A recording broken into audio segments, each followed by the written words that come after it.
Hi, I'm Jeff Clark Jr., and this is Art and Underdogs.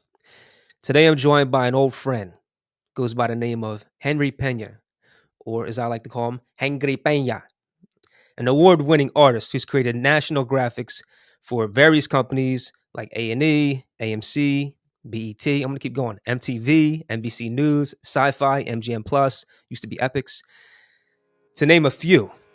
Here's a short clip of some of Henry's work.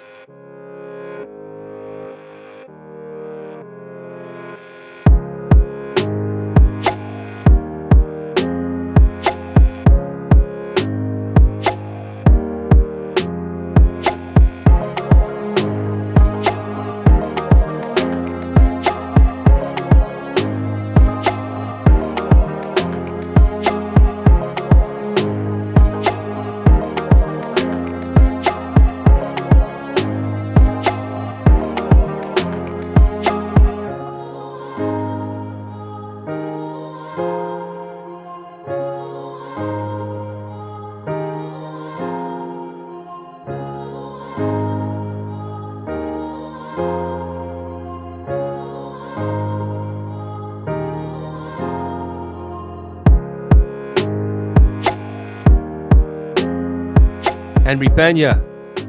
Henry Pena, welcome to the show, brother. How you doing, man? Thanks for having me. Absolutely. Thanks for doing it.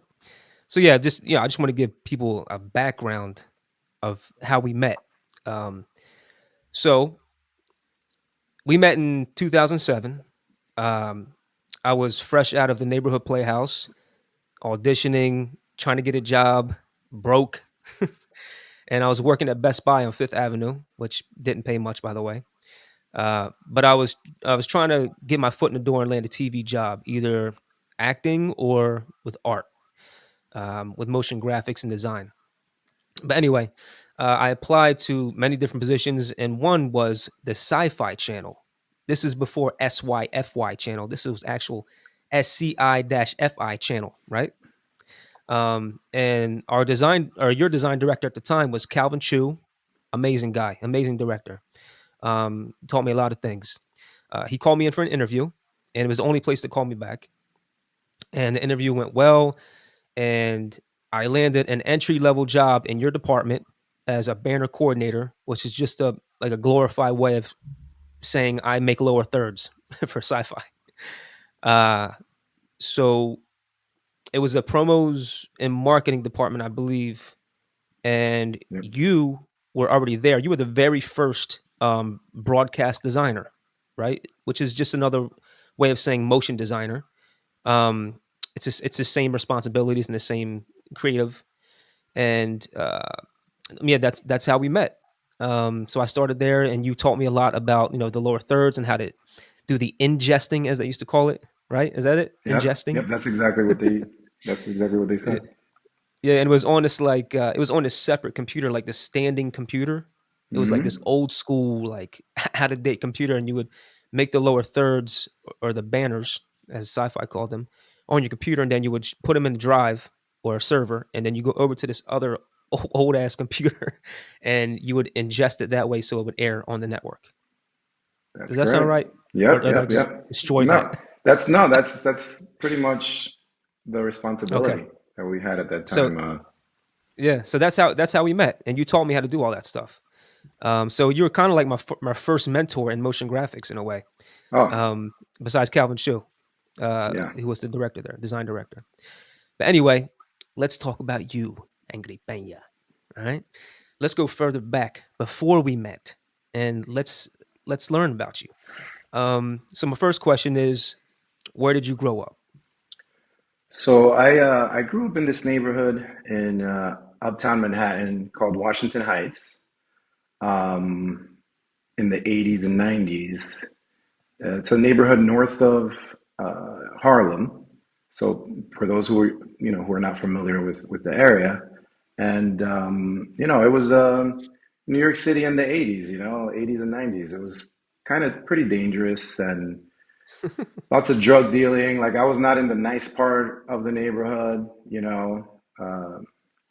predominantly Dominican, Spanish speaking. If you didn't speak Spanish, you probably have a hard time even buying something at the grocery store.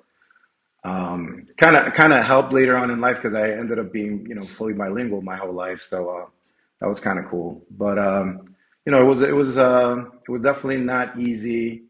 I was always, looking over my shoulder because you couldn't trust anybody. My Mm, parents didn't let me out and play like some kids that grow up in the suburbs, like play in the street, that kind of stuff. So yeah, it was just, it was not an ideal situation to raise your kids, but it was the situation that my parents could afford at the time. They themselves were very new to the country. You know, they were immigrants from the Dominican Republic, and that's kind of like the point of entry for a lot of Dominicans to come to that neighborhood, and they felt comfortable there, but it was not easy, not at all. yeah. Um, Washington Heights. yeah. That's they made a musical about that, right? Well, The Heights. Lin-Manuel Miranda, which many people know, he directed Hamilton and In the Heights. He is from Washington Heights. He's like probably, you know, I was gonna say one of the very few like non-Dominicans that live there, but there was a part of the neighborhood that was nicer, and I don't even know what part he grew up. He probably grew up in the nicer part of it, I would assume. I think to this day he might even still live there. Washington Heights did have a nice part. I just didn't grow up in that part. Kind of like New York City is so segmented. There's like the rich and the poor living almost right next to each other, and it's for a lot of people they just think everybody's rich. But they say like 50% of New York City is under the poverty line. And this was just based on an article I read a few years ago. I don't know if it's still the case, but can't imagine things got much better, with things getting so Yeah, expensive and incomes not matching inflation. So, yeah. True, um, true. So growing up in Washington Heights, yeah. you've told me a few stories before.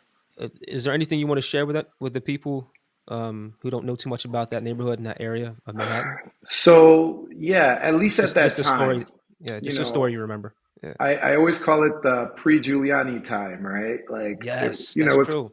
yeah, I like to call it, there's the Yeah, pre-Giuliani and post-Giuliani. Giuliani, some people like him, some people don't that much, but, he made a big needed change, especially in areas like where I grew up, where it was just, a lot of drug dealing, gang banging, that kind of stuff. And, we were like, my parents put me in self-defense classes just because they're like, they felt like, they wanted me to defend myself, to be able to defend myself, just in case I was in any kind of compromising situation. And yeah, it was that kind of neighborhood, you know. Um, yeah, I mean, I was always looking over my shoulder. There was not one time Halloween came for a lot of people in the States. Maybe Halloween was a very joyous occasion, but for me, it was like, dude, I'm gonna get eggs thrown at me, like there was egg fights everywhere, and it wasn't people like, oh, the nice kid in town throwing eggs. It was just people like doing it to random people, it didn't matter what age, from the rooftops. All the buildings in Washington Heights in that area were like 5 to 6 floors. yeah, So, people just hung out in the roofs and started throwing eggs. And for me, it was just terrible. Summer came, the hydrants were open, and people just got like, splashed on. Even if you like, imagine you're coming from like, I don't know, your graduation or something, and or whatever it may be, any kind of special occasion, and you got to worry about those things. Those are the things that happen, and I know that happens in a lot of urban yeah, yeah, communities to this day, that kind of environment. But, I look back and I'm like, I see some of the friends that I worked with, colleagues and stuff like that. Like, I know they had a significantly different, different upbringing. And I think that's kind of like yeah, where Jeff and I connected, because you and I, we were just like, we kind of like, I feel like we spoke the same language, yeah, and we kind of yeah, had a similar understanding of like, how it is to, grow up in maybe not the best circumstances. yeah, yeah. Absolutely. And I don't think mine was as extreme as yours, but I definitely grew up kind of rough. around Yeah. some rough people, and you don't think they're rough while you're growing up with them. It just you see it, you're Right. used to it, and then you move to like a nice place, and you're like, oh damn, those people were crazy. Exactly. You're like, wow, there's people that, yeah, and then you're like, wow, there's people that live like this, like not looking over their shoulder or like not worried that something's gonna get robbed.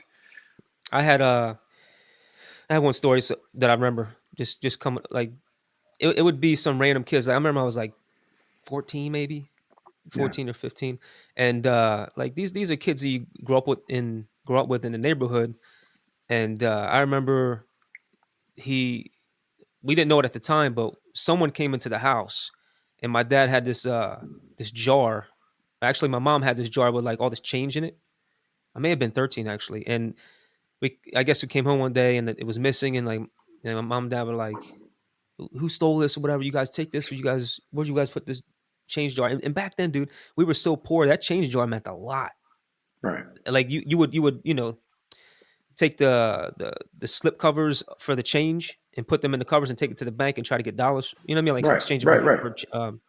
so like we would do that because we didn't have a Bills. lot of money. Like Yeah. we needed that money.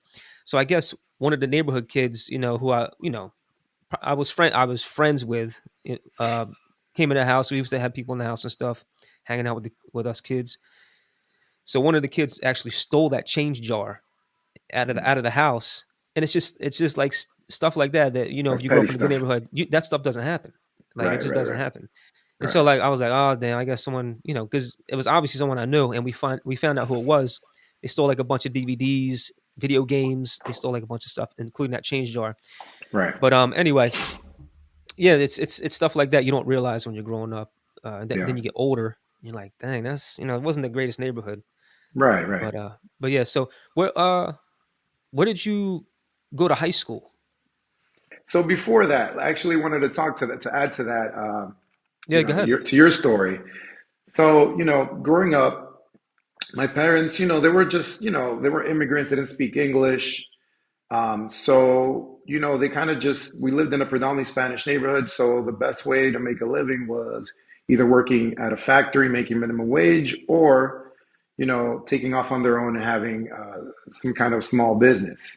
So my parents had a clothing business growing up, and I helped them out with that, and it was just like a family, family bit, little family shop. They weren't making like a ton of money. It was just, maybe better than working for minimum wage. There was more opportunities to make some money.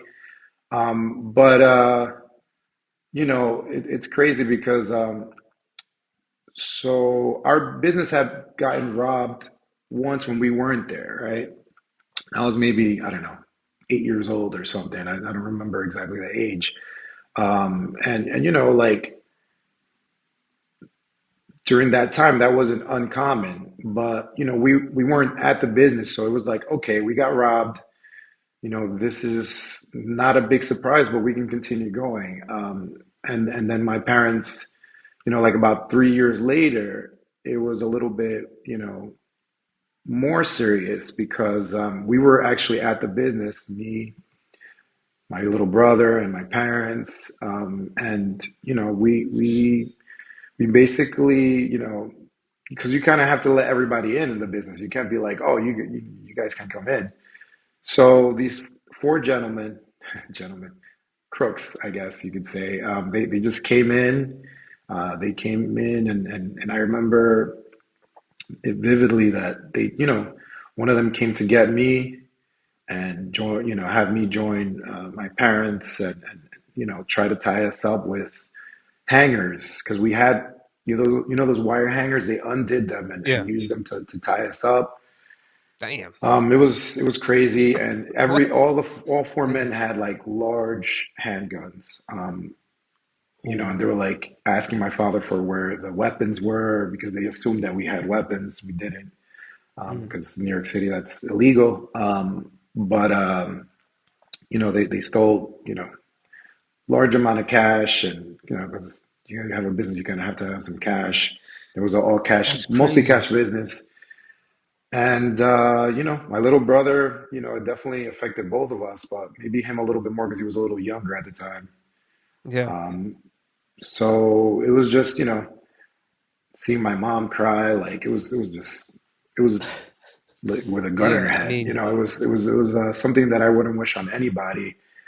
And I don't think I ever shared that short story with you until like maybe we knew each other for many, many years. I don't really talk about it. yeah, and I Um, haven't heard that story in a while. And the part where you said like they got the hangers, and that's right. crazy, man. And later Wow. on, we found out that they had four guys on the lookout outside. You know, it So there was was 8 guys total and 4 at it, gunpoint. it's Had you at gunpoint? yes, yeah, yeah, That's yeah. dude, that's crazy. Yeah, yeah, yeah. It was pretty crazy. So we just, you know, you in those situations, you obey. Like I can imagine, you know, now that I'm a father, I can imagine how my father felt having to witness that with a gun in my mouth, you know, in our heads, and you know, it was something we didn't really want to ever.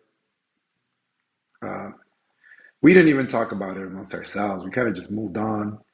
You know, police got reports, and you know, they never find people, and you know how it is. Those things go Yeah, especially in New York City, it's so there's so many criminals. It's so hard to find the right, people that actually commits the crime.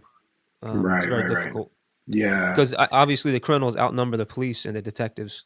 And It's let's say hard. hypothetically you do find them, like, do you really want to point them out? You know, in the hood, it's kind of like Yeah, because you're basically snitching and then you open yourself up for a can of worms. snitching. Yeah, these guys Yeah, were probably part of a bigger crime organization. Who knows? Like, I don't know. I don't know yeah. If you got anything. you I got just, you got 8 dudes that are like, yeah, let's go rob this family, I'm then sure it's it's probably part of organized. it's probably part of a bigger operation that I would they're just imagine. robbing people. Yeah. I would imagine. But either way, it happened.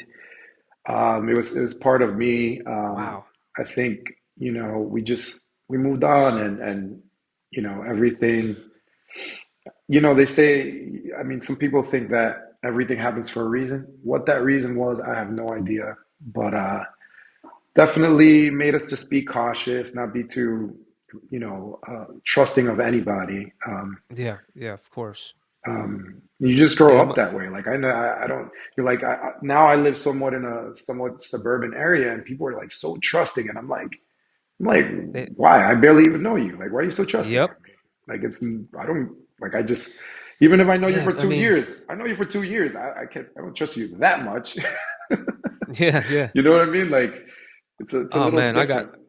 dude. I have a story. So, about trusting and people and stuff. I grew up in a rough neighborhood, like not as rough as yours, but I grew up in a pretty rough neighborhood, and it was hard to trust people. And it was more like petty robbing and like just stupid stuff, vandalism and a lot of drug dealing. So there was definitely stuff where I was in situations where I learned not to trust people at a very early age, among other things Right. that caused me not to trust people. But so when I moved here where I am now, it's like a rural area, and and I lived in Staten Island in New York City as well. That's when I was living there when we met. I lived in New York Right. City, and I lived in the hood in Staten Island as Right. well. I was in between Jersey Street and high rise projects. Yeah. So it wasn't the greatest. And there was one neighborhood that was nice, 1 block away, but everything else was kind of sketchy. But anyway, Hmm. so I moved here where I am now from Staten Island, and the realtor who was like one of the nicest guys I've ever met. The realtor who found us our house, we kind of like became friendly with him. He had his own family and stuff. He had, wife and a couple kids. And this is when Sandy hit, Hurricane Sandy, and so we Yeah. up here. I live sort of in the mountains and hilly area, and there was a complete power outage for like 2 weeks. So my wife and I, we didn't have kids at the time. We were like stuck in this house, coming from Staten Island, it's like culture shock. It was like it was not urban at all, and we had no power, so we didn't know what to do. And this realtor, this guy, gave us a call and was like, "Hey, are you guys okay?" And just literally like maybe 2 weeks, Sandy hit, and we were like, "Yeah, we're good. We just don't have power." And like, well, you're not gonna be able to do this. You're not gonna be able to do that. Take a shower, like hot showers. You're not gonna be able to, your food's gonna go bad and all this stuff. You don't have a generator. I was like, yeah, Hmm. we were thinking about getting a hotel, but we didn't know when the power was gonna come back up. Ended up being like almost a week and a half. The power didn't come back up. Hmm. So he's like, why don't you just come stay with me? Yeah. And my wife and I are like, What?" Well, stay Uh, with like at your house, like stay with you, like we barely knew this guy. yeah, yeah, that was Um, really nice. and this guy, dude, he saved us, man, because he let us into his home. He let us stay in his guest room. He Mm, let us take hot showers, fed us. Like this guy was like heaven sent. You know what I'm saying? It was just yeah, like this the nicest guy, man. His yeah, wife was awesome. Like they basically took care of us. We didn't yeah. know what to do. Right, And that right. I mean, like it's so you go from one extreme of like not trusting anyone, right? Looking over your shoulder, watching your back all the time, to this amazing couple who just completely trusts us and allows us to trust them, and they helped us out in an amazing way, right? That's So amazing. it's crazy, like the different areas you move into, the type of people you're around, Right, and I think you're right to not trust people, but every once in a while someone will surprise you and just be right, a good person and be there for you. But right. anyway, Yeah, no, of course, of course. And yeah, I've learned that over the years. I've definitely learned to be a little more trusting. But yeah, sometimes people disappoint you. It's they hard to do. get Yeah, disappointed if you just don't trust anybody, right? yeah. You have to expect it. We're all human and we're all Right, sinners, and we all, right, we're all, not all of us, but most of us are a product of our environment that we grew up in or that we're used to. right, right. So it's not like, when you're little kids, you're not like that. It's you're Yeah, taught that. You're raised that way. So it's like, you gotta have an open heart. But yeah, it's hard to trust people for sure. Um, but back to you, man. So where did you go to high school? I went to high school in. So I got in. So here's the thing. I'm so blessed that I've had just great overall teachers as a kid. I was just lucky that I was. I guess I was good at getting good grades in school, and they always put me like in the top class, right? I was just blessed. Was I the smartest kid in the top class? No, I was like sort of in I guess top 33% of the class as far as I guess academic ability. But I always, I don't know if that was the reason because my schools were rated terribly, but I can but I relate to had that. great teachers. Yeah, but I had great Yeah, teachers. They were like I was just so blessed. They were so caring. I mean, my same. parents didn't really know that much about how the school system worked in New York City, partially because they didn't grow up there, partially because of the language. At the Language time, it barrier. wasn't like, yeah, language barrier. But it's funny because at the time, the internet wasn't so easily, like, readily available for people. It didn't really kick in until I was like in high school.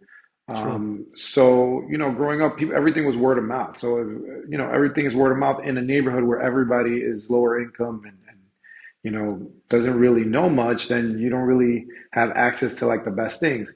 But the teachers, they knew better. I was so blessed that I had teachers in pretty much all my grades. I couldn't say there was one bad teacher except for maybe one in the fourth grade. Looking back, she kind of mistreated me.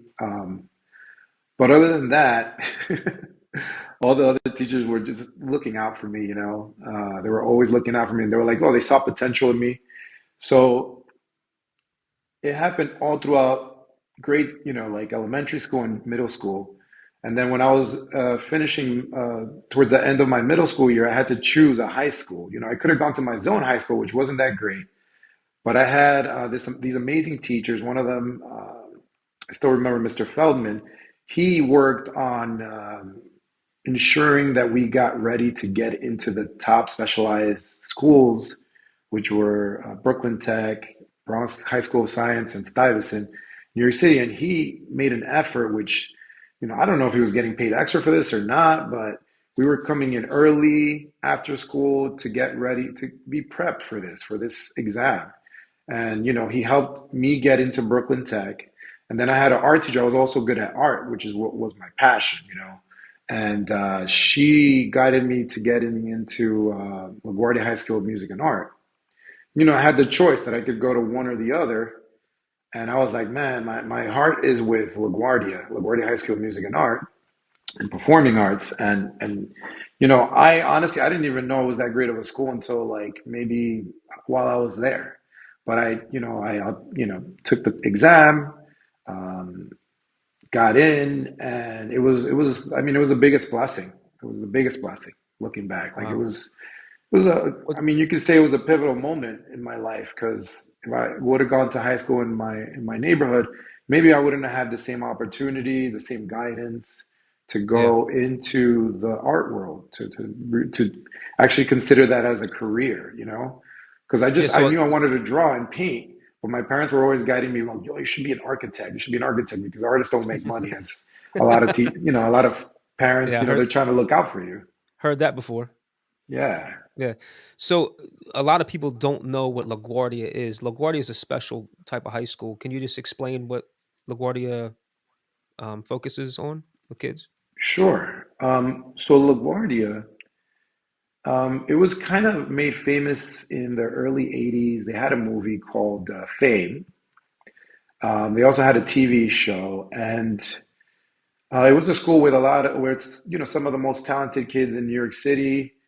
They auditioned to get into, and it was a college level conservatory for the arts. So what that meant was that people, whether they were rich or poor or middle class or whatever, they had this. I mean, at least from my perception, they had the same, uh, access or access Yeah. basically to enter the school. You can go there no matter what.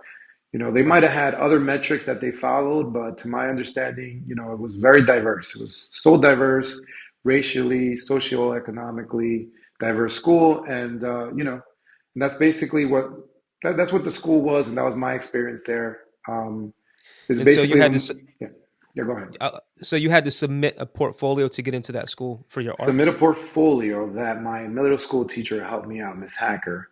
That was her name. And she helped me create this portfolio. She's like, you got to apply to this school. I also had a music teacher. I used to be in a gospel chorus. He helped me.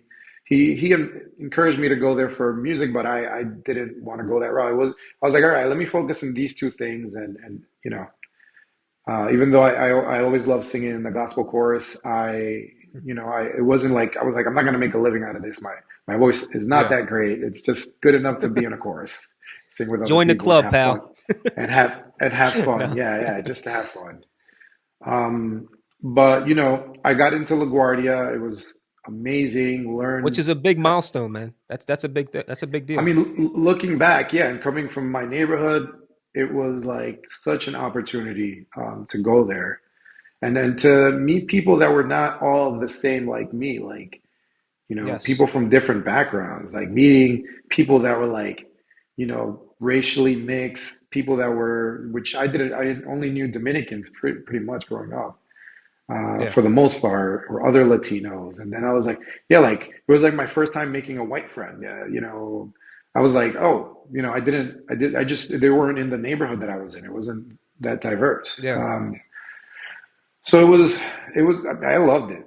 I looking back, I was like, wow, man, I wouldn't change that for the world. It was just, you know, and then That's awesome. everybody was an artist. You know, everyone was an artist. Whether it was singing, you know, I was exposed to, you know, classical music because I would get tickets to go see shows at Carnegie Hall or Lincoln Hmm. Center. You know, they just offered these things. And then my high school girlfriend, she was a classically trained singer, and she would be like, "Hey, I got tickets for this," you know. And then I got to know all the cool museums in New York City, you know, mostly because of that, the cool art museums, you know. New York City has so many. Um, Oh yeah.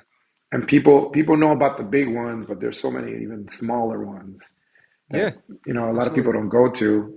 And then there's new ones coming out every day. You know, New York is just, I mean, for artists, New York City, you can't beat it. You know, you really can't beat it. Absolutely. I well, Absolutely. I haven't lived in that many other places, but that's my understanding of it. Yeah. um, Philly's pretty good too. Philadelphia is yeah, pretty good. It's got a yeah, big art scene. Lots of opportunities. That's where I went to college. But awesome. yeah, speaking of LaGuardia, other than yourself, what other notable artists? or performers graduated from LaGuardia?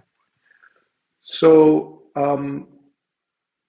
LaGuardia, so Milton Glaser, he's the graphic designer that designed the I Love New York logo, among many There you other go. logos.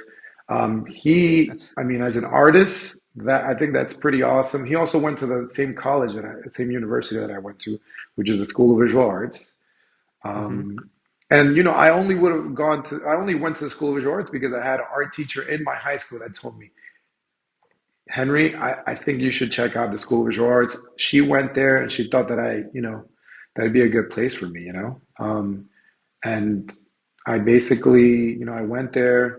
I actually got in there early admission because they had an open house. hmm And, I don't know if I answered your question, or, Yeah, you mentioned one person. I think there's yeah, a lot of people that went to LaGuardia though, that yeah, and graduated all the and went on to be arts. very successful. Yeah, yeah, Yeah, no, in all the arts. I mean, there's like books written of how many people went there, like Al Pacino, Robert De Niro went there, Sarah Michelle Gellar.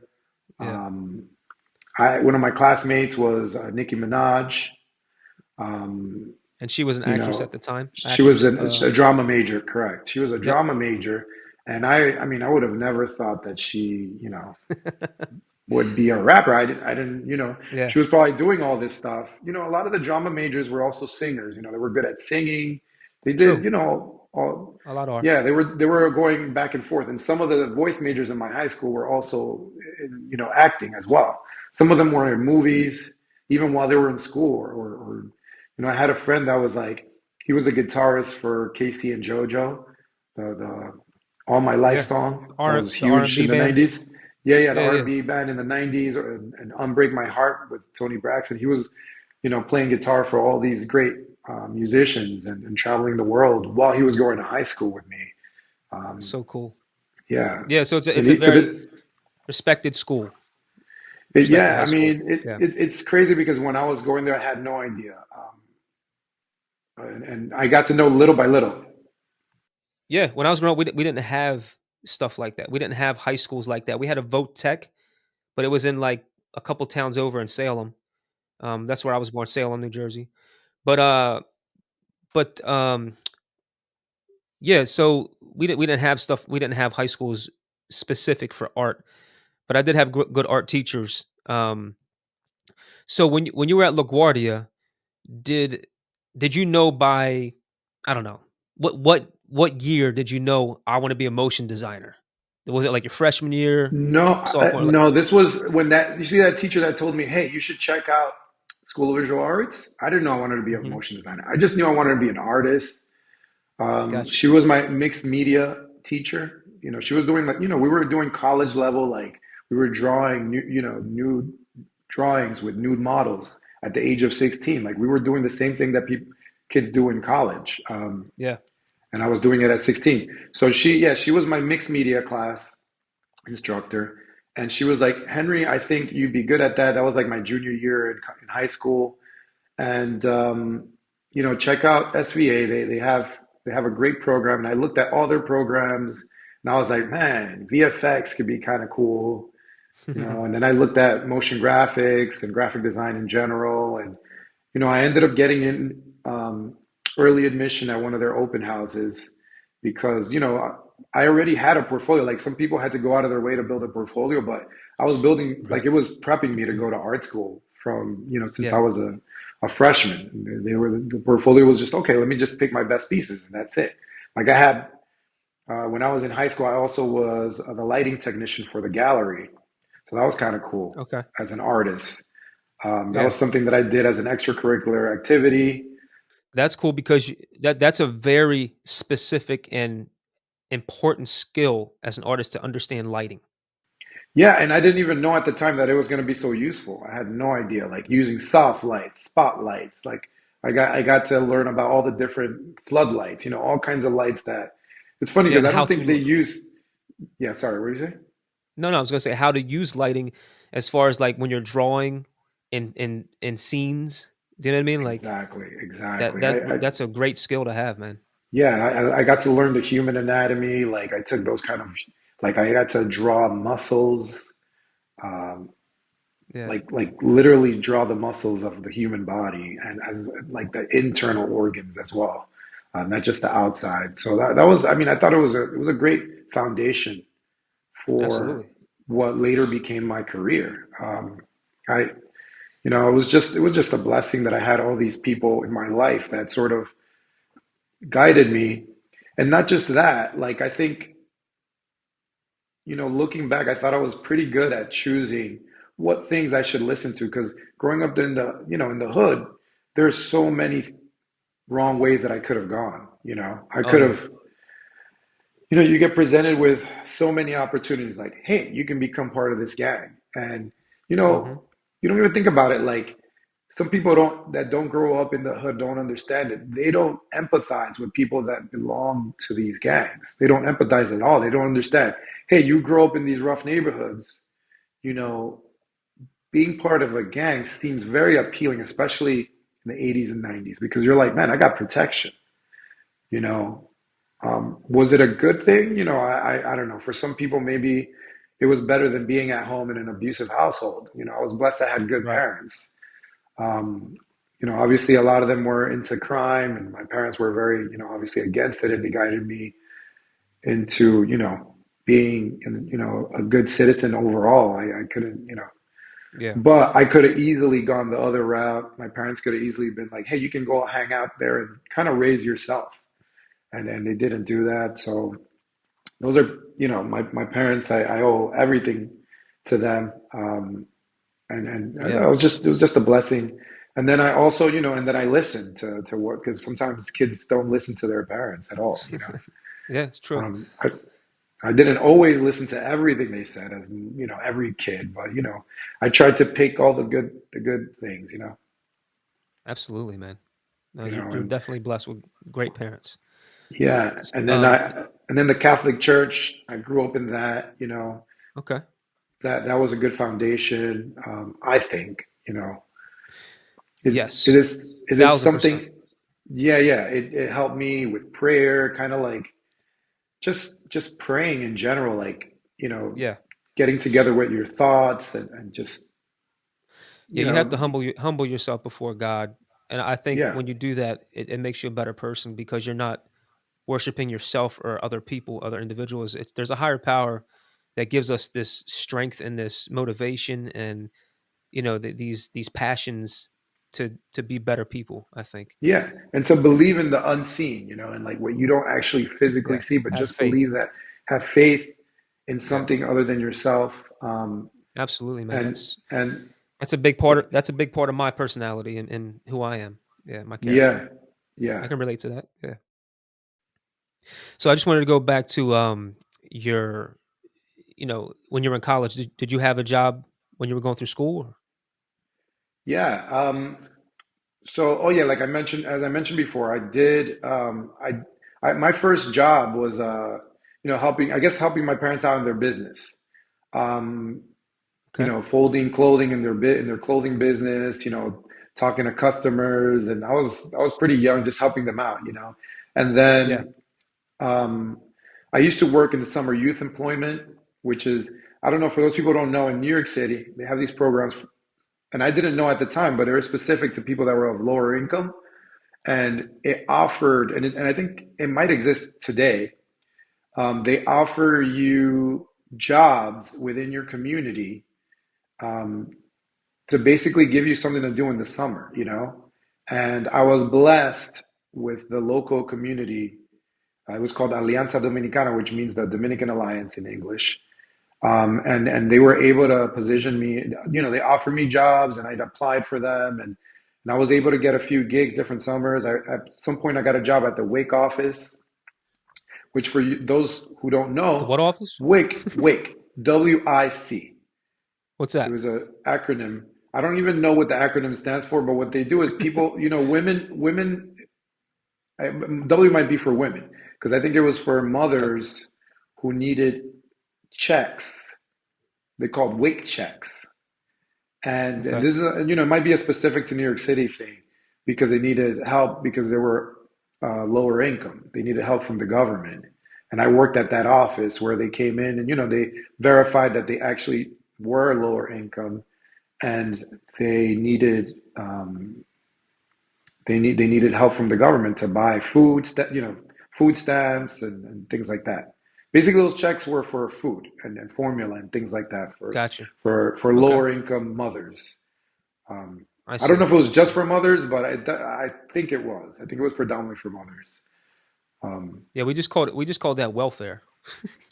no, no, it was part of welfare, but it was Okay. this program was WIC.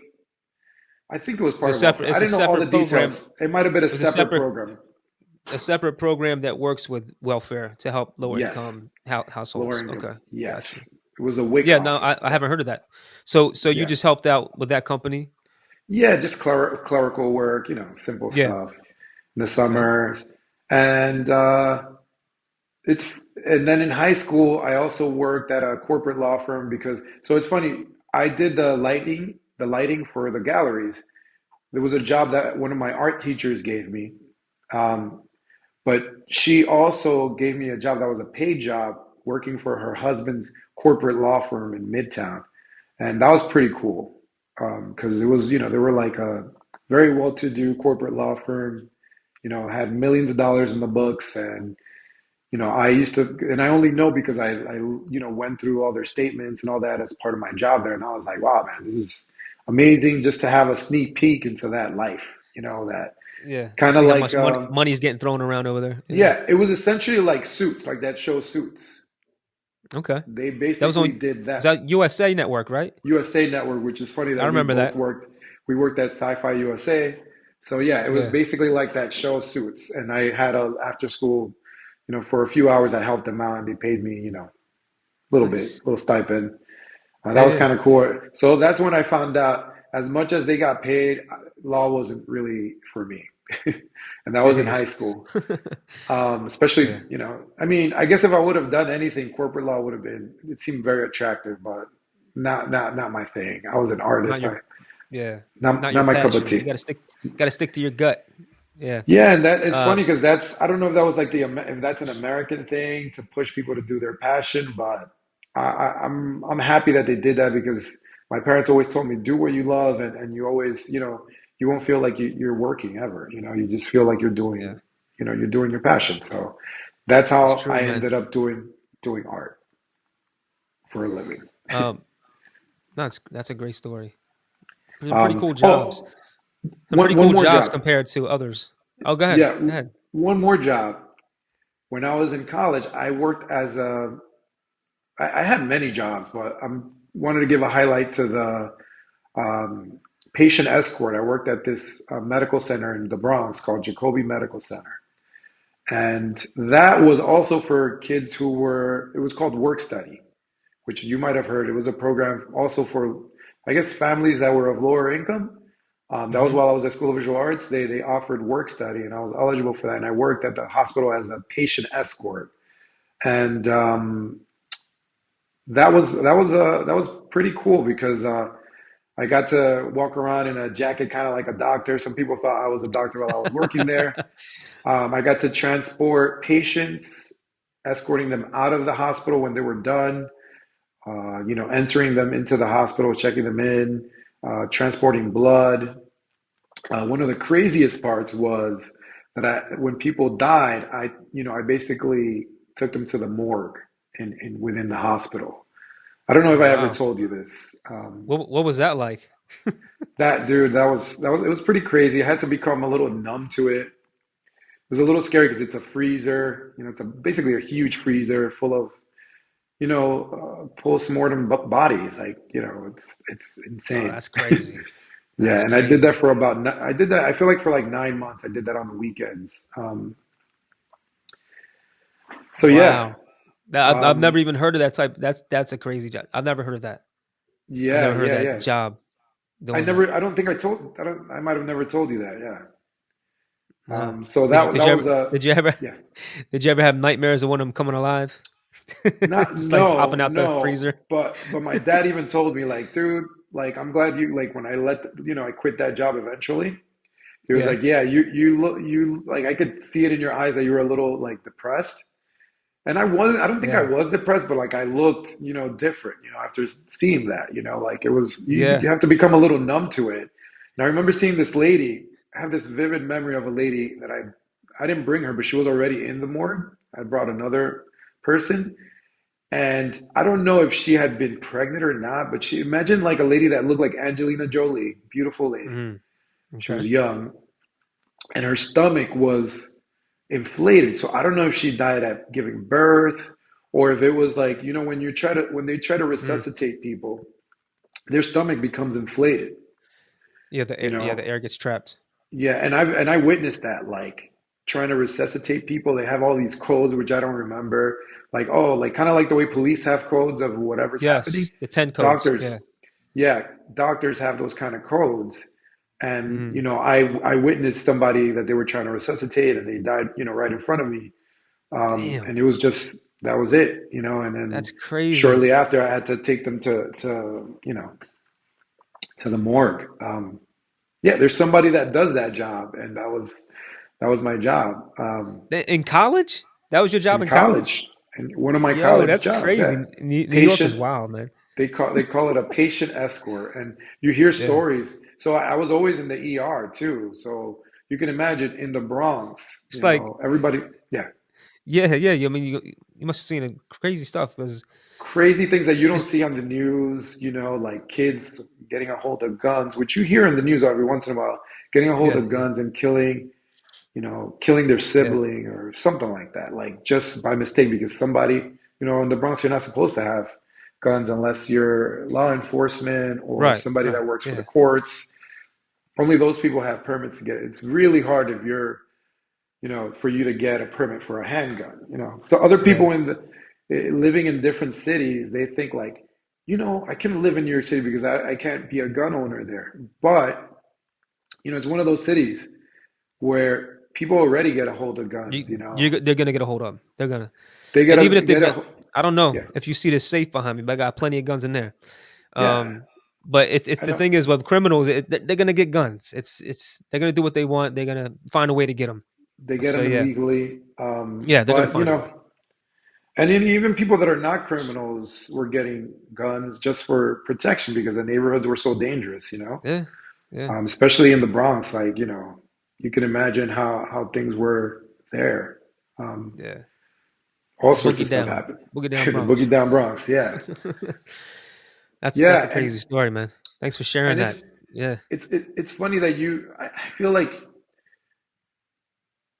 so yeah. I'll let you continue asking the questions. Continue asking the questions because I have other things I wanted to get to. No, go ahead. Go ahead. No, What no, were you gonna say? no, no, no. It's just like you mentioned the Boogie Down Bronx and all that. So Yeah, yeah. Go ahead. Washington Go ahead. Heights was sort of like an extension. Like It if you was say I'm from right. Washington Heights, it's almost an extension of the Bronx. Like people, even though it's technically Manhattan, it's the northern part. And Yep. when you say uptown, it's that area, all of the Bronx and uptown Manhattan, north, basically from Harlem up. Yeah. So I grew up people rapping and break dancing and all that. My favorite movie growing up was Beat Street. I don't know Okay. if you knew that.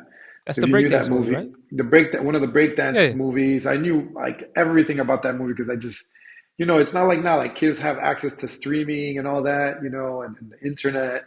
At the time, it was like whatever VHSs you had access to. And my dad, I Yeah. don't even know, he used to work at some point selling VHSs and tapes.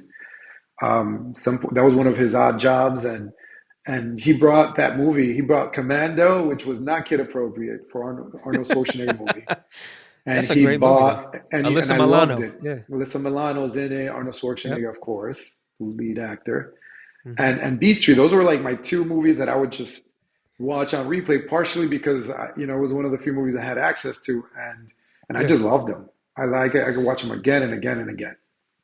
Yeah. I used to go down to Canal Street when I lived in New York and get all Right. those like bootleg DVDs. You know what I'm saying? Like you bring them Exactly. home. Yeah, you That bring was them a home. Sometimes that was it's like this dude, this like camera, this dude holding the camera, and right. it's like in the movie theater, and he's like just recording it. So it's like Yeah. Yeah, You know, I was lucky that too I funny. didn't get those kind of copies, but either way, I had, you know, So your pops had I the had a limit. connections. Yeah, no, I had a limit. Well, because that was his business. It was a Yeah, business that he did where he was working with that. my brother lives in the Bronx now. It's a little wild. It's a little wild. Yeah, it's still wild to this day. You know, I Yeah, know yeah, it it is. is. It is. But it makes it fun. You know, Yeah, there's never a dull moment. That's for sure. never a dull moment. I remember I had family and friends, particularly family. I wouldn't say any friends, but I had family members that lived in the suburbs, and I was just like, man, this is boring. Like as a kid, I was like, I could never live here. No, but now I mean, it's like I would never want to move back.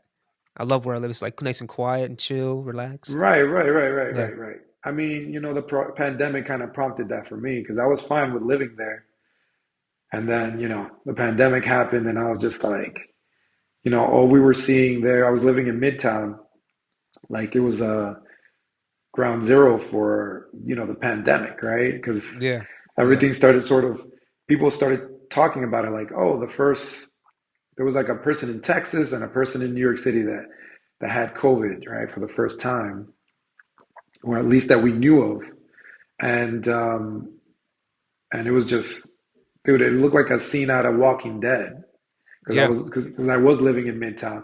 Nobody was commuting in, and it was just crazy Empty, because empty streets. empty and only the homeless The homeless. Right, and right. mentally ill. Which in New York City, not all the homeless is mentally ill, but Yeah, yeah. a lot of the homeless are mentally ill. Or on drugs. Um, Yeah, yeah, Drugs or a yeah. combination. Usually, it went hand in hand. They seemed mentally ill because of the drugs they were on, or the other way around, and Right. they were mentally ill because of all the drugs they did over the years. Yeah. No, I think it was a good move getting out of New York. Yeah, Um, yeah, I'm still trying to convince my brother to get out. Look, I love New York. I love the energy. I love New York. I lived there for 10 years. I love it. But it right. comes a point in time where it's like, I had enough of this. Yeah, yeah, yeah. I need some peace and quiet. If you can move, it's nice.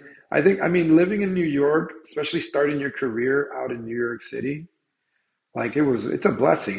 It basically, Oh, yeah, yeah. it was That's a what you strive for. blessing you strive for. I mean, if Yeah. anybody has an opportunity to go there right out of college, go to New York City, I totally, advise them to go to New York City or a city like New York where, you have access to jobs, to some of the Yes. best Opportunity. Yep. opportunities. Because it's like, you know, just put yourself in a position where you can get good jobs. Yes. Segue in from that. What was Yeah. your first job out of SVA, School of Visual Arts? It's a good question. So while I was at School of Visual Arts, I did have jobs that were related to my career. I was lucky that all my teachers at School of Visual Arts were adjunct faculty, which means that they basically were just there part time. The majority of them were part time teachers and instructors, and they taught a class here and there, but their day job um, was essentially working in the field. And one of my Yeah. instructors, his class was actually held at his studio in Midtown. It was a beautiful studio. He was an Emmy award-winning artist named Mika Reese. To this day, I think he's still in business. He's top-notch graphic designer, and he was definitely somebody that I admired, and he gave me an opportunity to work as a as an intern there at his studio. At the time, it was called Mechanica, and it might have been a subsidiary of this bigger effects house called Rhino Effects.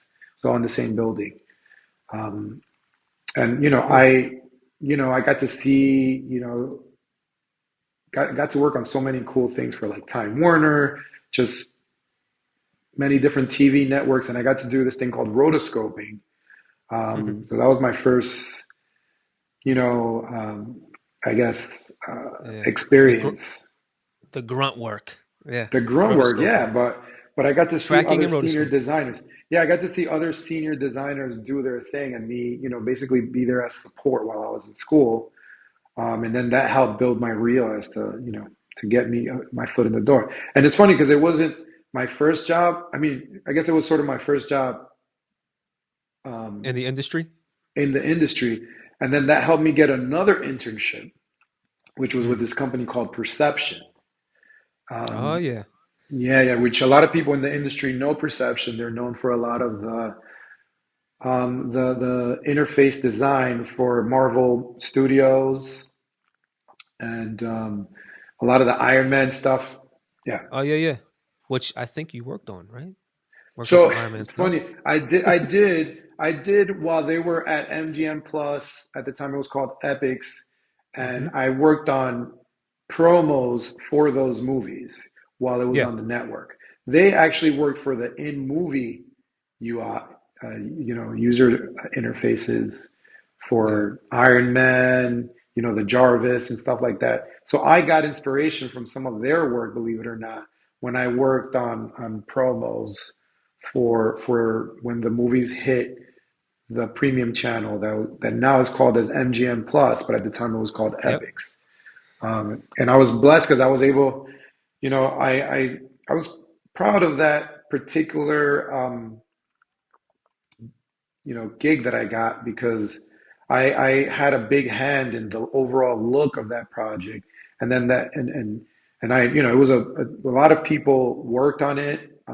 There were creative directors, other designers that helped out in that particular job, but I definitely had a pretty big hand in the overall look and feel of that project. And we as a team were able to get a gold BDA award, which for those who don't know is Mm. just a big award within our industry. Um, What other? That's awesome, man. Did have you won any other awards as a motion designer, visual effects artist? I did. I worked on something else actually for Epics as well. It was for the Rango movie. Um, it was a Rango. lower, yeah, Rango. You know Rango with Johnny Depp and that lizard. It was a lizard Oh, the animation. Yeah, the animated movie. animation. So yeah, Okay, so you worked on that, I worked on promos for the that. promo. Yeah.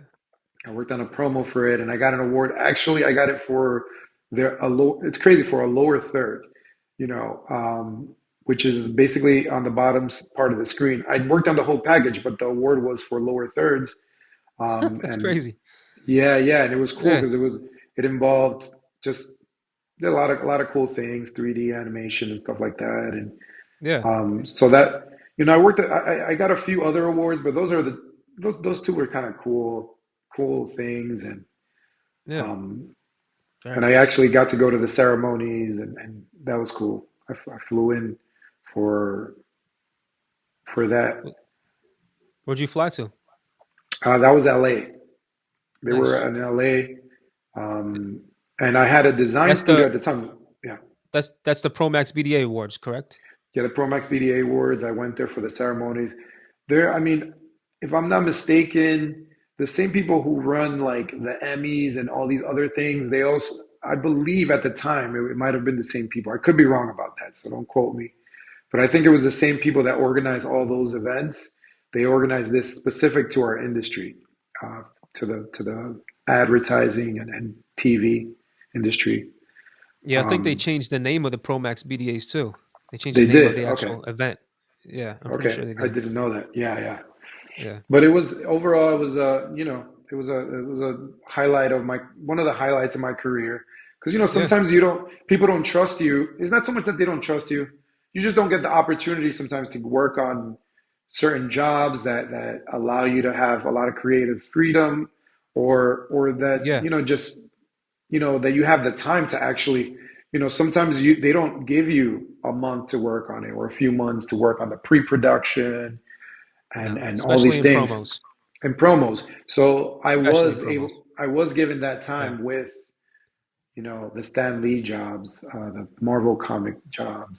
I was given ample Yeah. time and worked and worked with a few other designers, and we were able to come out with something pretty cool. And to have Stan Lee, the creator of all these characters Comic book on it, characters. was Yeah. just the cherry on top. He also Yeah, was man. also. It's funny. He at some point in his childhood he lived in Washington Heights, so that was kind kind of a cool thing. Um, Nice. he grew up Yeah, part of his childhood was there. I have similar experiences. I have 2 BDAs behind me, a gold and a bronze, and I flew out to LA as well. That was pretty fun. And yeah, it's always nice as an artist to be recognized for your hard work Right. and and knowing that other people enjoy it too, and you're awarded for it. It just makes you feel good, and it Yeah. gives you it inspires you to keep going. Get to get better and stuff. So yeah, it's Yeah, awesome. and very much like, let's say, the Oscars or the Emmys, the people who voted are some of the top people in the industry. It's like Yeah, they have it's a a big judge deal. panel. Yeah, it's a judge panel, and yeah, it's a big deal for people in our industry, and The TV it's just nice business. to, yeah, yeah, yeah, the TV Yeah. business. So you've been in the TV business, um, or just in the visual effects field for like nearly 20 years, right?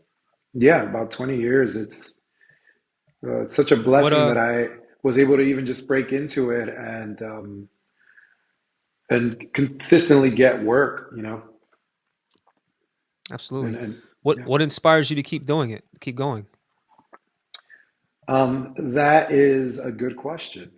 Um, Other than you got to my, pay the bills and feed the kids. well, part of it is that. Yeah. Part of it is that. Just one of my biggest inspirations for creative inspiration. I mean, it could be anything around me when I go on vacation, when everything around you can inspire you. But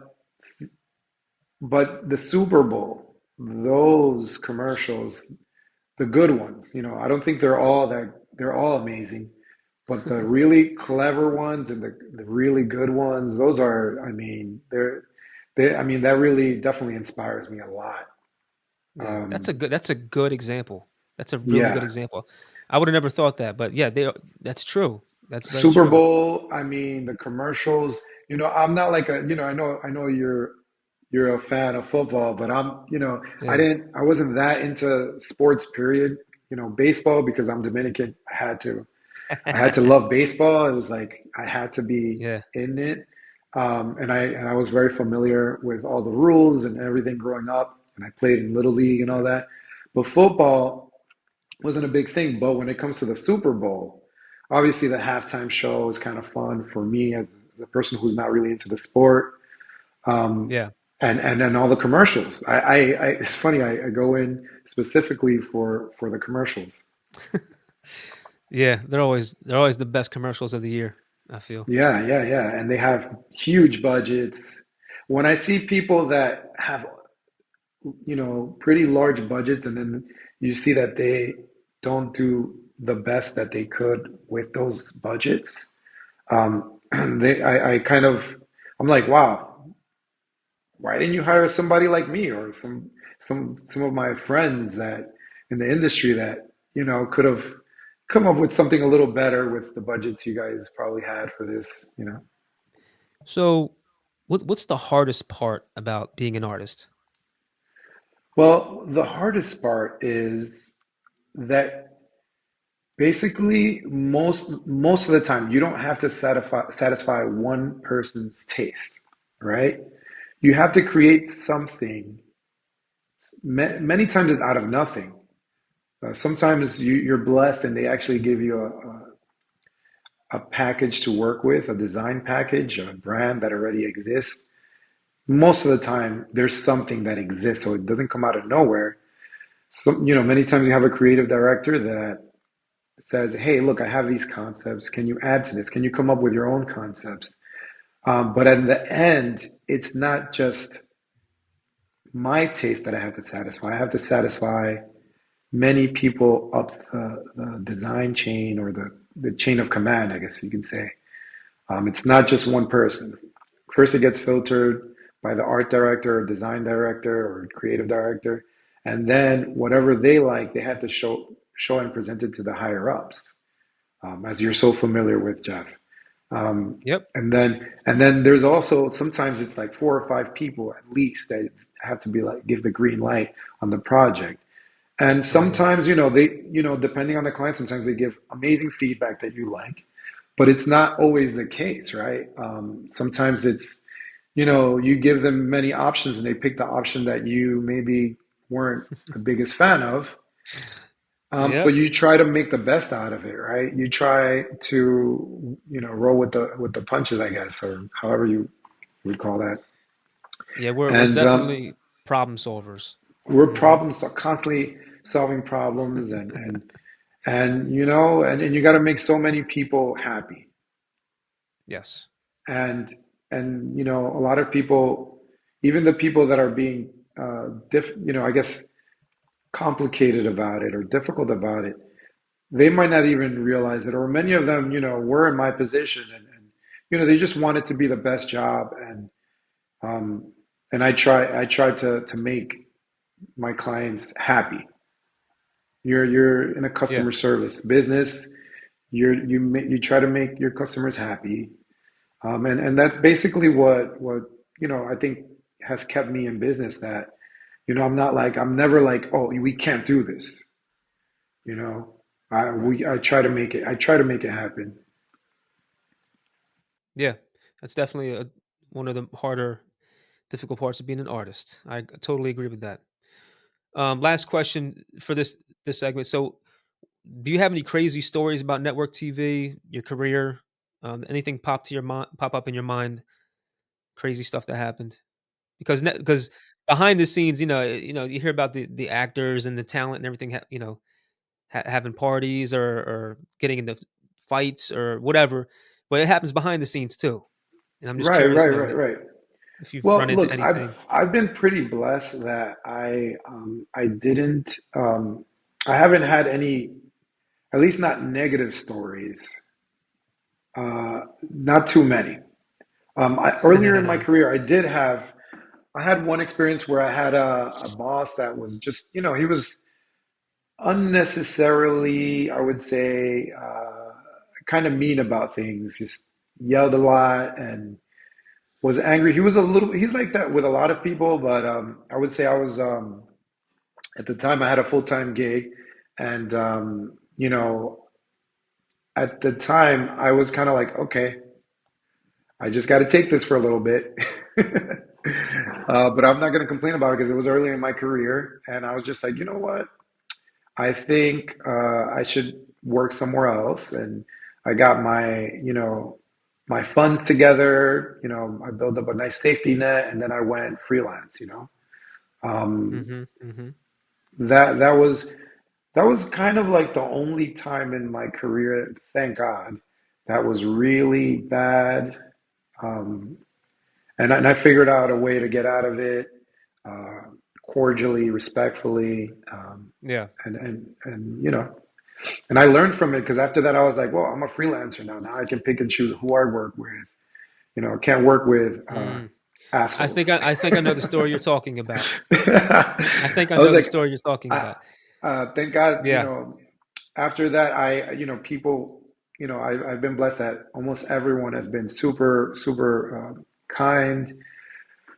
There were a couple of times that I was like, oh, people just, I remember while I was working at the Sci-Fi Channel, I remember I had a boss and he was coming in, right? He was coming in, and this was a boss that I liked. So he came in and he told me like, yeah, some guy downstairs. He grabbed my he came up to me and he said, he came up to me thinking that I was the delivery guy. And I was like, man, I can imagine that maybe that feels a little bit bad because you definitely were not the delivery guy. And as designers, we dress a little more casually. Yeah. But Yeah. he was, I would say he's a minority within Mm. our field at the time, and I was just a little bit like, I definitely empathize with him. I'm like, man, because he dressed a little casually. They just, and he was, Asian. The guy just, he's a suit.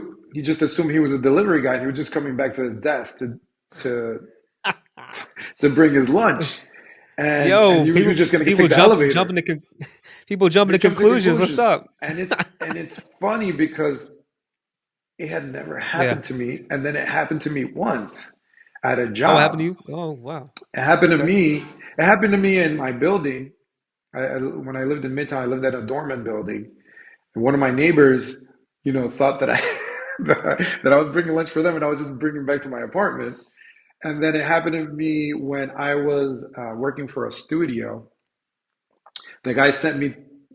Set, I was walking back in, and he sent me to the service entrance. And I was just a little bit like, man, dude, I'm one of the VFX artists at your company. Damn, man. He was like, Henry yeah, you Pet. go that Yeah. go that way.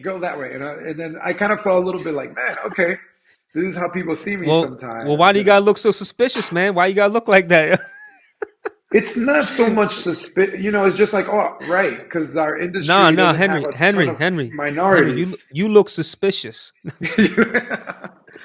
It's crazy because I always looked in I always looked older than my age. Oh, this is Yeah. one story that I wanted to share. I always looked older than my age when I was younger. I think now I look pretty much my age, but at the time when I was like 13, 14, I looked like a 23-year-old. I looked like I was 18, 20. I looked older because I had a goatee. I was the same height that I am now. I just looked older. So I'm gonna say it might have been that, but my junior high school, when I was about 13, 14, between the ages of 12 and 14, was in the hood. And on random Yeah. days, they had metal detectors. This, you know, because it was a dangerous neighborhood. They would randomly have metal detectors, and then randomly they would choose kids that I guess they looked suspicious to them to go get pat down. Yeah, So they want to your protect book the bag school. went. So Yeah. so there was literally a conveyor belt, like where you put your book bag, kind of like in the airport, Mm-hmm. and then on top of that, there was an area where they would pat certain kids down. And me, every time that happened, they would go and send me to that area. And now that I'm older, I'm like, man, I was like the darkest kid in my one of the darkest kids in my class, and I looked older. I also looked older, so I'm gonna say it was because of that, right?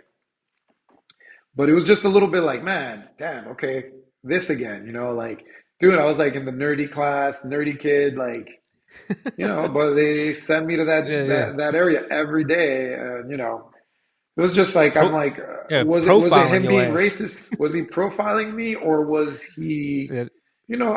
I did look older. Maybe he thought I was left back, but I was, I was just somebody that developed very Nah. quickly for my age.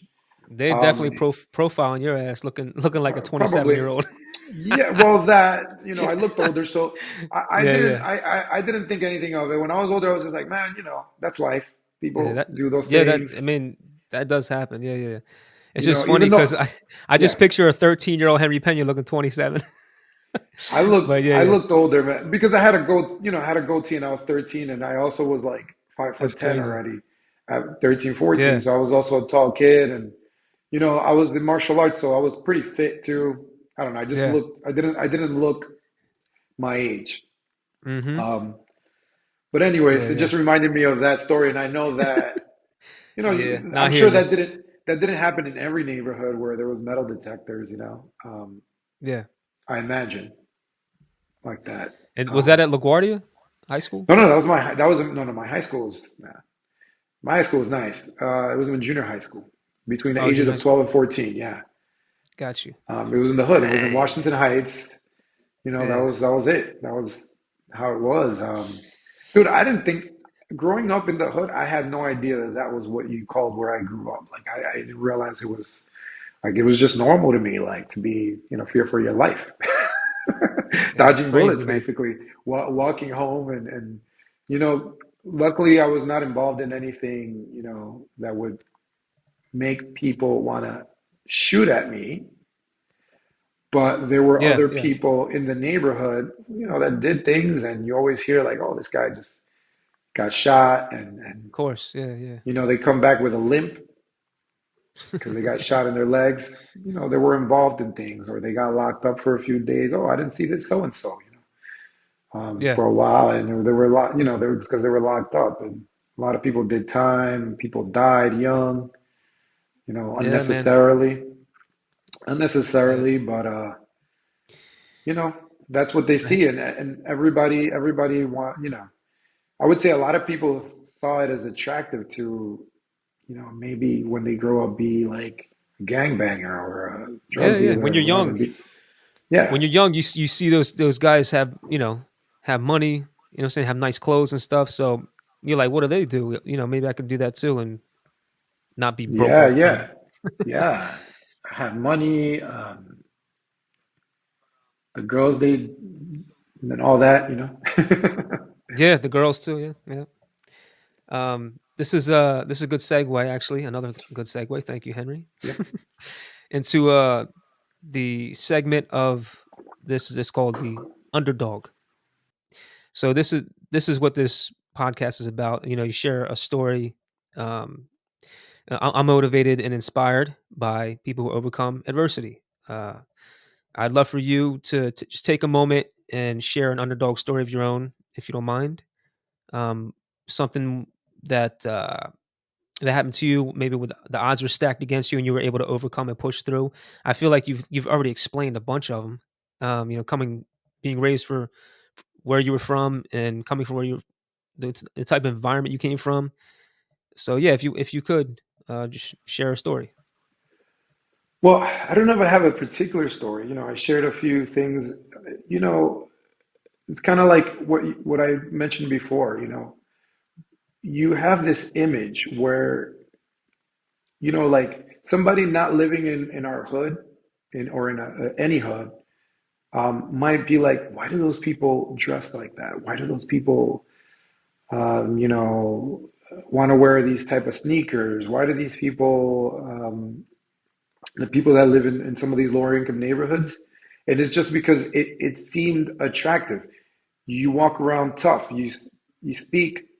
I don't speak that way anymore, but you speak with a certain dialect. Like you know, because you want to be accepted in your neighborhood. You don't want anybody to want to take advantage of you. You know, you act tough. You are attracted to doing maybe things because you want to be accepted by your peers. So my underdog story is just that I was able to take the good that I had in front of me. I focused on the good. I focused on, I was blessed. I don't know how my aunts, a couple of my aunts and uncles grew up in that neighborhood, and they went off to go to like Columbia University, NYU, City College, and have their own careers. So I looked up to them. I looked at them and I was like, wow, I can do it. Instead of looking at some of the other people that I was seeing every day, smoking weed in front of me every day. Like that was just a secondhand smoking weed was, getting a secondhand high was a normal thing. I had to walk by it on a daily basis in and out of my apartment. Um, and for some people that was like, oh, that's great. Maybe for some other people, maybe that's not where you want to raise your kids. You don't want to see all Yeah, that kind of yeah, stuff, you know. And people trying to sell it when it was illegal. Now it's legal, and there's places for that. As an adult, you can make your decisions. But being exposed to that at a young age, and still looking at other that there's something better than that lifestyle. I would say that in itself was sort of like an underdog story, just coming out of that, coming out of all yeah, those stories that I mentioned, and instead of being angry at the world, like, why did you put me in this situation? Why did you do that to some of my friends around me, some of my relatives? Just why did they go through so much hurt?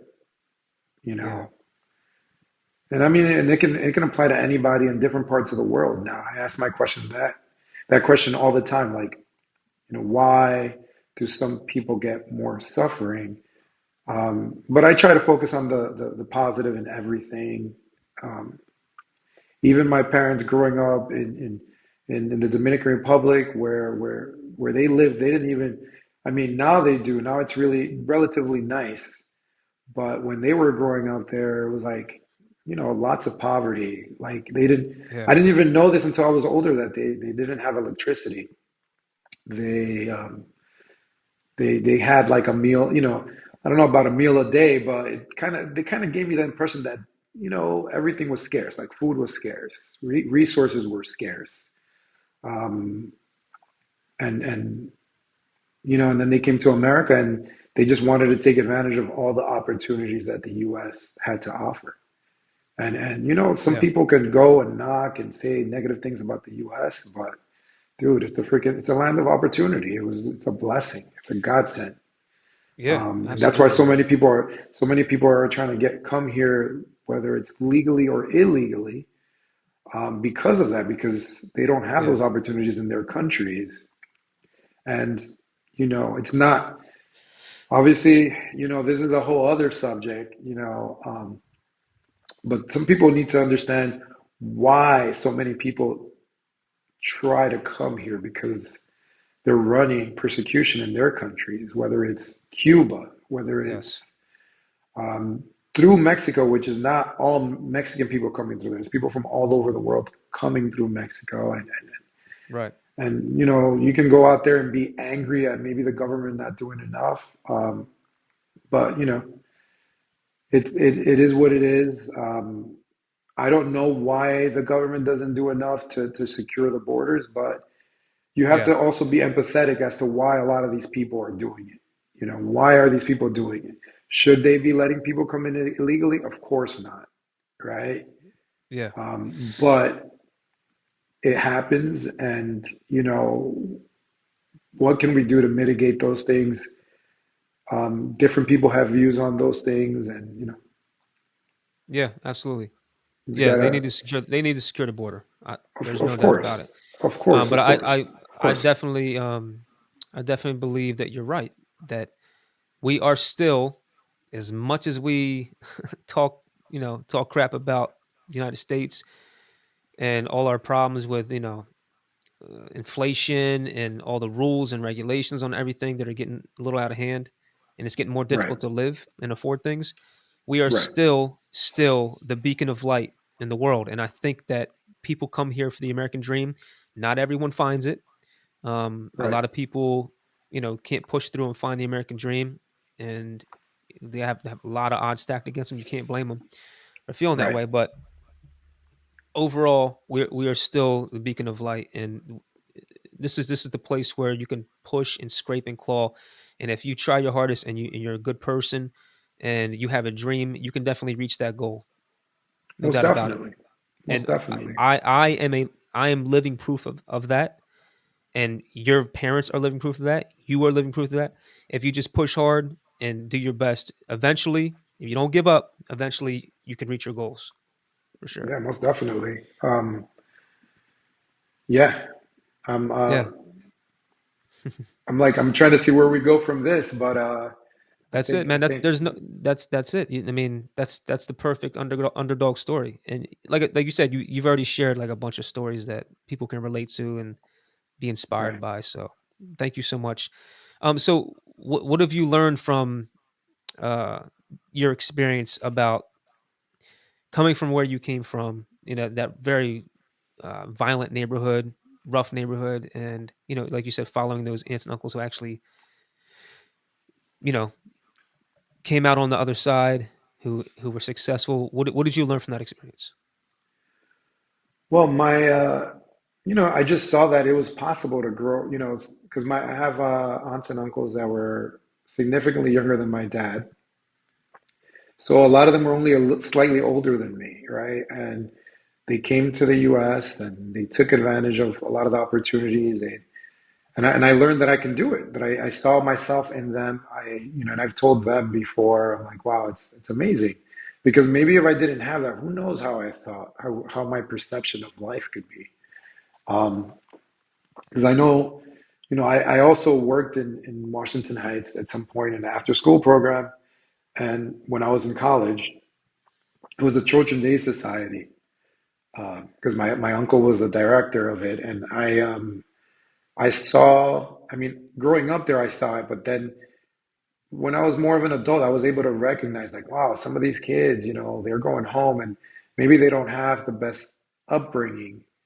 Um, so Right. some of the best examples for them were the teachers, the people in their school were the best examples of like, oh, I can do that too.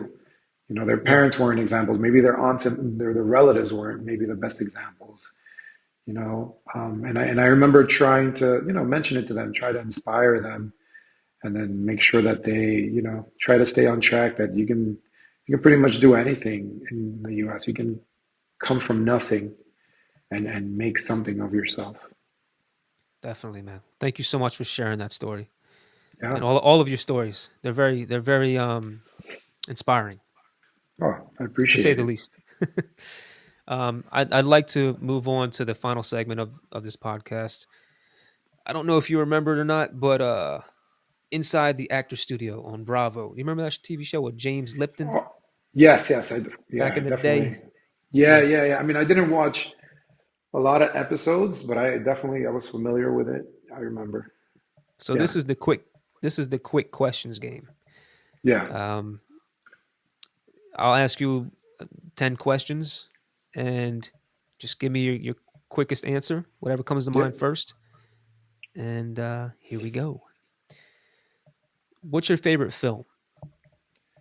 Well, so funny. Everybody might say some of these like Godfather movies and all this. There's so many films that I loved. Um, many of them Al Pacino like was in, like Scarface. But like I think I mentioned it earlier. Like I guess Beat Street was one of my favorite because it was just like I saw Okay. people that were like me, in a neighborhood very much like myself, like where I grew up, and break dancing, even though I didn't break dance at all. But it was just like, the circumstances in the movie, they were just, I could see it like, a lot of,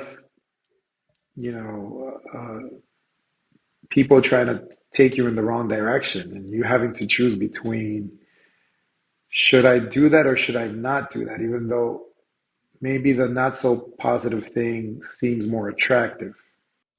Who's your favorite artist? Oh, Salvador Dali. Dali. I guess in English people say Dali, in Spanish Dali, because it has an accent mark and the I. I love him. I have a lot of books with his artwork in it.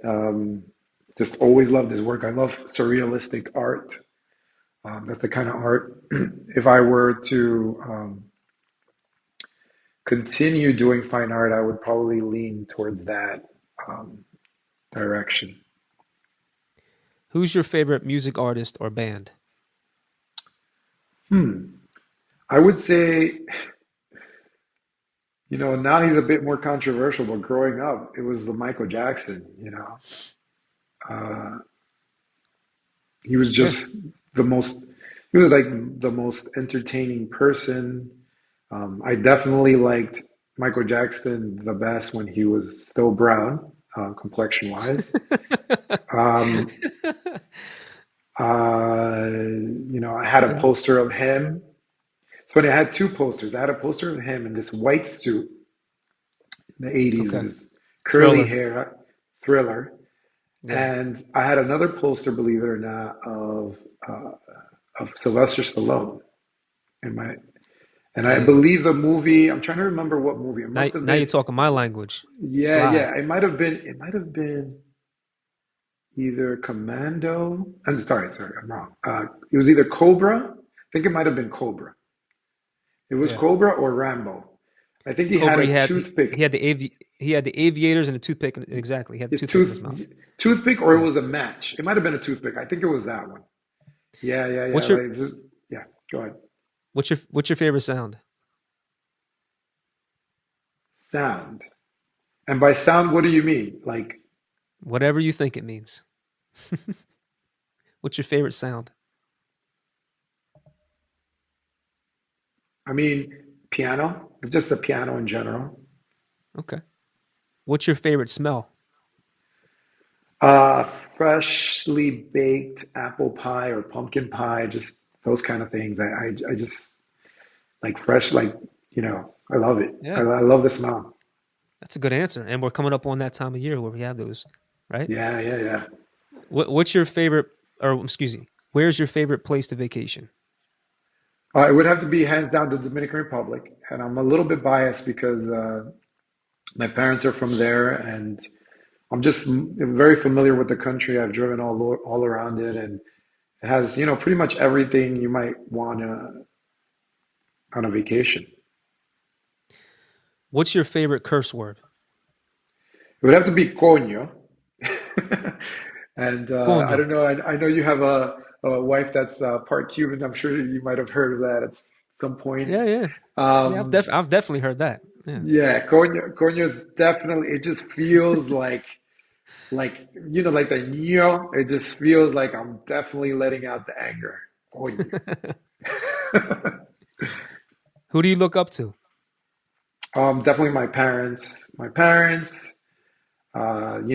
They left their country, their homeland, to go to a place that was pretty unknown, and Yeah, just for a better chance at life, and to give us more opportunities, and it definitely did. I look back at where they grew up, and if I would have been raised there, I wouldn't be where I am. love it. Who's someone you would like to say thank you to? Um, I might have, lightly touched that subject earlier in the interview, but definitely my parents. I wouldn't say just one person. There's just it's just because they say it takes a village to raise a kid, and I would say that village was my teachers.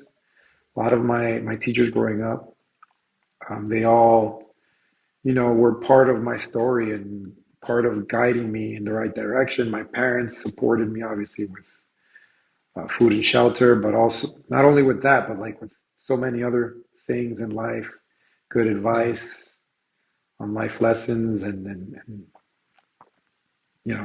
I don't know if I could say just one person, but just a group of people, and then just blessed to have friends, even friends like you and other friends in the industry that I always felt like had my back, whether it's for work or even talking about life and just anything.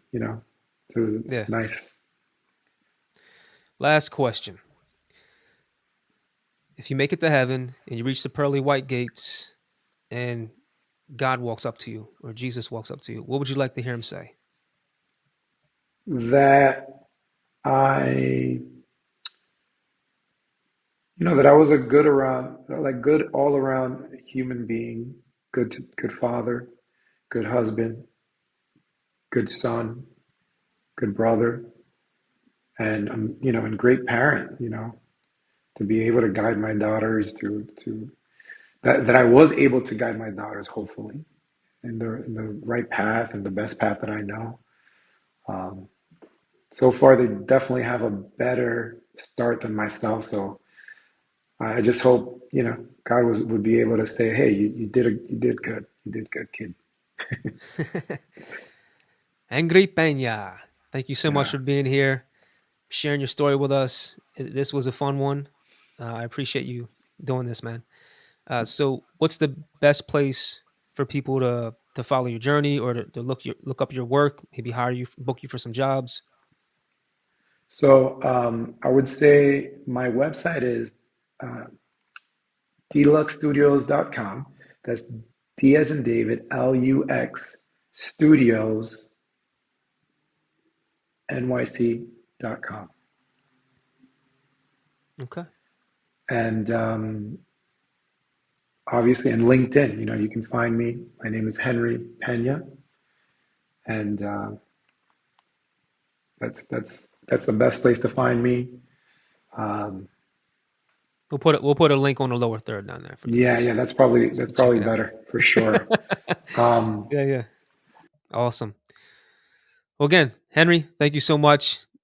Great talking to you again, man. And this has been another episode of Art and Underdogs. Hope you guys enjoyed it. Until next time.